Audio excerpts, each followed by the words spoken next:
कहानी जहां खत्म हुई थी वहीं से शुरू होती है। व्हाइट 444 ने जैसे ही बंदूक उठाई तभी अचानक से धुआं छा गया था और जब धुआं हटा रिमी जमीन पर पड़ी थी, उसे गोली लग चुकी थी। चलिए फ्लैशबैक में चलते हैं। जब ज्ञान भाई ने राइस्टार को बताया कि रिमी को किडनैप कर लिया गया है, राइस्टार बिना कुछ सोचे तुरंत बाइक उठाकर निकल पड़ा, सीधा व्हाइट 444 के अड्डे की तरफ। लेकिन ज्ञान भाई जानते थे कि व्हाइट 444 एक सनकी इंसान है, इसलिए वो भी चुपचाप राइस्टार के पीछे चल पड़ा। अड्डे पर पहुंचते ही ज्ञान भाई देखते हैं व्हाइट 444 ने राइस्टार पर बंदूक तान दी। तभी ज्ञान भाई ने स्मोक ग्रेनेड फेंका और चारों तरफ धुआं छा गया और उसी धुएं के बीच रिमी ने लॉक तोड़ दिया और राइस्टार के सामने आ खड़ी हुई। व्हाइट 444 ने गोली चला दी और वो गोली सीधा रिमी को लग गई। जब धुआं हटा रिमी जमीन पर पड़ी थी, लहूलुहान। राइस्टार घुटनों के बल गिर पड़ा और रोते रोते वो भी बेहोश हो गया। राइस्टार और रिमी का प्यार देखकर व्हाइट 444 की आंखों में आंसू आ गए। वो घुटनों पर बैठकर माफी मांगने लगा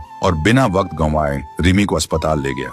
डॉक्टर ने कहा, गोली साइड से निकल गई है, खतरा टल गया है, वो सिर्फ बेहोश है। दूसरी तरफ ज्ञान भाई ने सिमी को सारी कहानी बताई। सिमी सब कुछ सुनकर समझ गई राइस्टार कभी उसका नहीं हो सकता। अस्पताल में रिमी को होश आता है। वो इधर उधर देखती है लेकिन राइस्टार नहीं दिखता। सामने सिर्फ व्हाइट 444 होता है। रिमी गुस्से में पूछती है, राइस्टार कहाँ है? उसे शक होता है कहीं व्हाइट 444 ने कुछ किया तो नहीं। व्हाइट 444 कहता है, रिमी आओ मेरे साथ, और रिमी बिना कुछ पूछे उसके साथ चल देती है।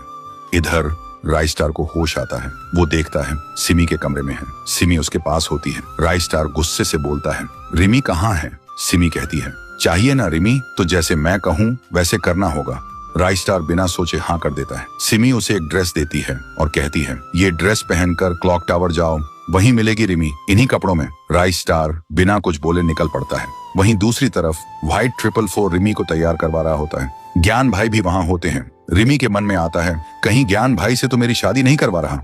थोड़ी देर बाद राइस्टार क्लॉक टावर पहुंचता है। देखता है सारी शादी की तैयारी हो चुकी है। वो हैरान हो जाता है, ये सब क्या है? व्हाइट 444 कहता है, ये सब मेरी बहन सिमी का प्लान था। अस्पताल में उसने ही मुझसे कहा था ये सब करने को। राइस्टार मुस्कुराता है और फिर शादी हो जाती है रिमी और राइस्टार की। व्हाइट 444 और ज्ञान भाई दोनों खुशी से झूम उठते हैं, लेकिन सिमी घर में अकेली रो रही होती है क्योंकि वो जानती थी राइस्टार कभी मेरा नहीं हो सकता। तो दोस्तों, आपको ये कहानी कैसी लगी? कमेंट करके जरूर बताना।